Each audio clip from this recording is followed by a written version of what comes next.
भैया जरा 1 लीटर दूध का पैकेट दे देना। 1 लीटर, एक सेकेंड, ये लीजिए। भैया कितने पैसे हो गए? मैम आपके 66 रुपीज हो गए।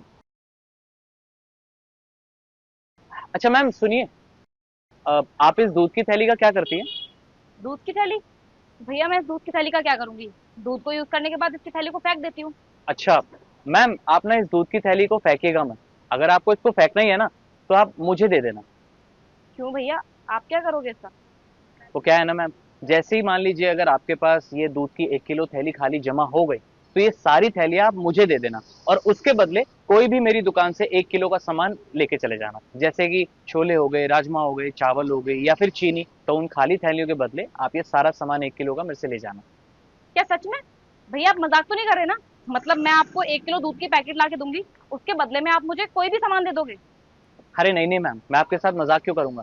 तो क्या है ना कि मेरे जितने भी कस्टमर्स हैं ना, मैंने सबको यही सेम चीज बोल रखी है, तो वो भी मुझे ये सब देके जाते हैं। और आप बाहर डस्टबिन देख रही हैं, उस डस्टबिन में अगर आप देखेंगी ना, तो उसके अंदर भी ये सब पड़ा होगा। ठीक है भैया, जैसे ही मेरे पास 1 किलो दूध की थैलियां जमा हो जाएंगी ना, मैं सीधा आपके पास लेके आ जाऊंगी। Thank you ma'am. वैसे भैया एक बात पूछूं आपसे, आप इस दूध की थैली का करते क्या है? वो क्या है ना मैम, ये सारा प्लास्टिक इकट्ठा करके ना मैं अपने दोस्त की फैक्ट्री में भिजवा देता हूँ। और वो इस प्लास्टिक का क्या करते हैं? तो क्या है ना मैम, कि मेरे दोस्त की ना एक फैक्ट्री है, जहाँ पे वो सारा प्लास्टिक मैन्युफैक्चर करता है, और उसी प्लास्टिक से कुछ ना कुछ बनाता रहता है। फॉर एन एग्जाम्पल, जैसे प्लास्टिक की चेयर्स हो गई, टेबल हो गई, प्लास्टिक के पाइप्स हो गए, यही सारी चीजें बनाता है। ये तो बहुत अच्छी बात है भैया।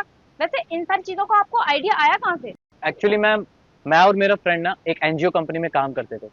उस एनजीओ कंपनी का एक मिशन था, प्लास्टिक फ्री अर्थ। तो मैम, मैं और मेरा फ्रेंड प्लास्टिक ढूंढ के उस प्लास्टिक से कुछ ना कुछ चीजें बनाते रहते थे, या फिर उसी प्लास्टिक को उस कंपनी में सबमिट कर देते थे। एक दिन मैं और मेरा फ्रेंड रोड पे जा रहे थे, तो मैंने अपने फ्रेंड से कहा कि यार काश मैं इस प्लास्टिक को लेकर कुछ मैन्युफैक्चर कर पाऊँ, उससे कुछ चीजें बना पाऊँ। तो बस मेरे फ्रेंड ने यही बोला कि भाई मेरी भी तो फैक्ट्री है, तो तू एक काम कर, वो सारा प्लास्टिक इकट्ठा करके मेरी फैक्ट्री में जमा कर दे, तो मैं उससे कुछ ना कुछ बनाता रहूंगा। तो फिर क्या था, मेरे माइंड में एक आइडिया आया कि क्यों ना मैं अपनी दुकान का फायदा उठाऊं। तो मेरे पास जितने भी क्लाइंट्स आते हैं, जितने भी कस्टमर्स आते हैं, उन सबसे मैं यही बोलता हूँ कि उनके पास जो भी प्लास्टिक जमा होता रहे, वो मुझे सबमिट कर दे, ताकि मैं वो प्लास्टिक लेकर अपने फ्रेंड की फैक्ट्री में डाल सकूं, और उससे कुछ ना कुछ चीजें बनती रहे। मंथ का आप कितना ज्यादा प्लास्टिक कलेक्ट कर लेते हैं?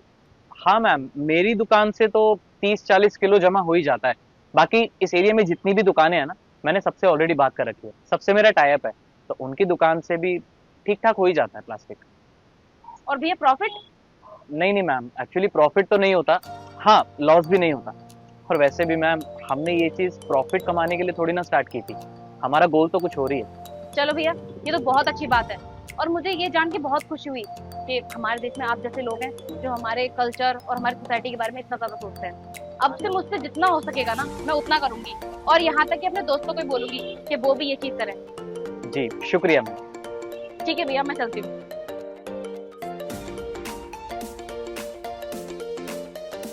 और भैया मुझे दूध देना। हाँ जी, अभी ये लीजिए। अच्छा रुकिए भाई साहब, इस दूध की पैकेट का करेंगे क्या आप?